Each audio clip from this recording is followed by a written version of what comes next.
Good afternoon students. ધોરણ 8 વિષય computer, તેની અંદર આજથી આપણે નવો પાઠ ભણશું.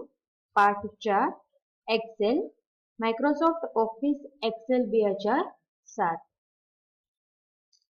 સૌપ્રથમ એક્સેલ શું છે તેના વિશે માહિતી મેળવીએ કે જ્યાં ગણતરીપૂર્વકના કાર્ય કરવાના હોય કે એવી જગ્યા કે જેમ કે મોલ છે, કોઈ પણ નાનકડી એવી શોપ છે, બેંક છે, રેલવે સ્ટેશન છે, એરપોર્ટ છે, કે એવી જગ્યા કે જ્યાં આપણે ગણતરીપૂર્વકના કાર્ય કરવાના હોય, અકાઉન્ટને લગતા કાર્ય કરવાના હોય, તે દરેક જગ્યાએ આપણે એક્સેલનો ઉપયોગ કરીએ છીએ. બુકમાં વાંચો છો, બુકમાં ધ્યાન આપજો. શાળામાં તમારી પાસે વિષયોનું ટાઈમ ટેબલ હોય છે.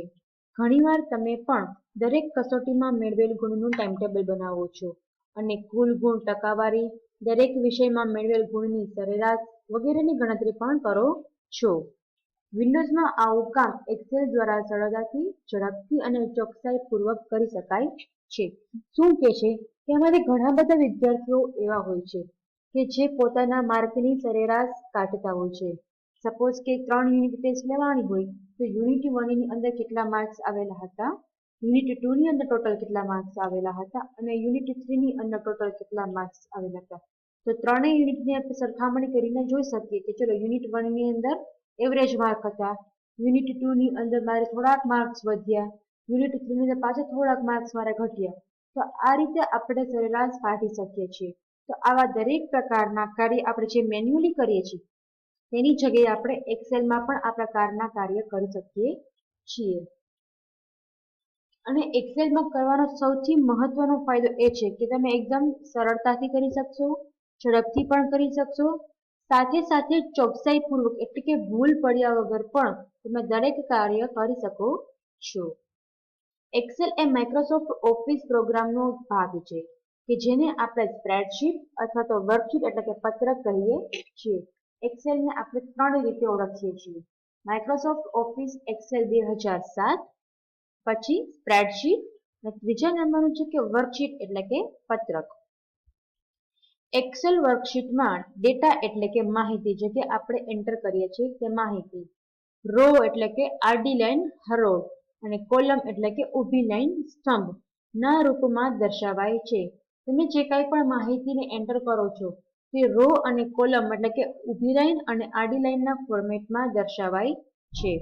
તદુપરાંત ઝડપથી ડેટા એન્ટર કરવા માટે સરવાળા, ટકાવારી અને સરેરાશની ઝડપી અને ચોકસાઈપૂર્વકની ગણતરી કરવા માટેના કેટલાક ટૂલ્સ પણ એક્સેલ ધરાવે છે. તમે એક્સેલમાં બીજી કઈ કઈ વસ્તુ કરી શકો છો? ટકાવારી કાઢવી છે, સરેરાશ કાઢવી છે, કે સરવાળા બાદબાકી કરવા છે, કે આના સિવાય બીજા ઘણા બધા મેથેમેટિકલ કામ કરવા છે. દરેક મેથેમેટિકલ કામ તમે એક્સેલની અંદર કરી શકો છો. હવે આપણે જોઈશું કે એક્સેલને શરૂ કેવી રીતે કરવું. બુકમાં જે રીતના સ્ટેપ્સ આપેલા છે તે સ્ટેપ્સને આપણે ફોલો કરીએ. સ્ટેપ નંબર 1 શું કહે છે કે સ્ટાર્ટ મેનુ પર ક્લિક કરો. એમાંથી તમને ઓલ પ્રોગ્રામ્સ જોવા મળશે. એમાંથી માઇક્રોસોફ્ટ ઓફિસ ઉપર ક્લિક કરો. સ્ટેપ નંબર 2 શું કહે છે કે સ્ટાર્ટ મેનુ પર ઓલ પ્રોગ્રામ્સ ઉપર પોઈન્ટ કરો. તેમાં તમને એક સબ મેનુ જોવા મળ્યું કે જેની અંદર માઇક્રોસોફ્ટ ઓફિસનો પ્રોગ્રામ દેખાય ત્યાં આપણે ઊભું રહી જવાનું અને તેના પર આપણે ક્લિક કરવાનું કહે છે. સ્ટેપ નંબર 4 એક્સેલ વિન્ડો ખોલવા માટે યાદીમાંથી માઇક્રોસોફ્ટ એક્સેલ 2007 ઉપર ક્લિક કરો. એટલે મેં જેવું માઇક્રોસોફ્ટ ઓફિસ એક્સેલ 2007 ઉપર ક્લિક કર્યું એટલે મારી એક્સેલ વિન્ડો ઓપન થયેલી દેખાડે છે. તેમાં તમને ઘણું બધું આપેલું છે કે રિબન કોને કહેવાય, નેમ બોક્સ કોને કહેવાય, ટાઇટલ બાર કોને કહેવાય, મેનુ બાર, ફોર્મ્યુલા બાર, અલગ અલગ ભાગ વિશે માહિતી આપેલી છે. આપણે ફરીથી એકવાર એક્સેલ કેવી રીતે ઓપન કરવું તેના સ્ટેપ્સ જોઈ લઈએ. સૌપ્રથમ શું કરશું? સ્ટેપ નંબર 1 શું કહે છે કે સ્ટાર્ટ મેનુ પર ક્લિક કરો. પછી સ્ટેપ નંબર 2 શું કહે છે કે ઓલ પ્રોગ્રામ્સ ઉપર ક્લિક કરો.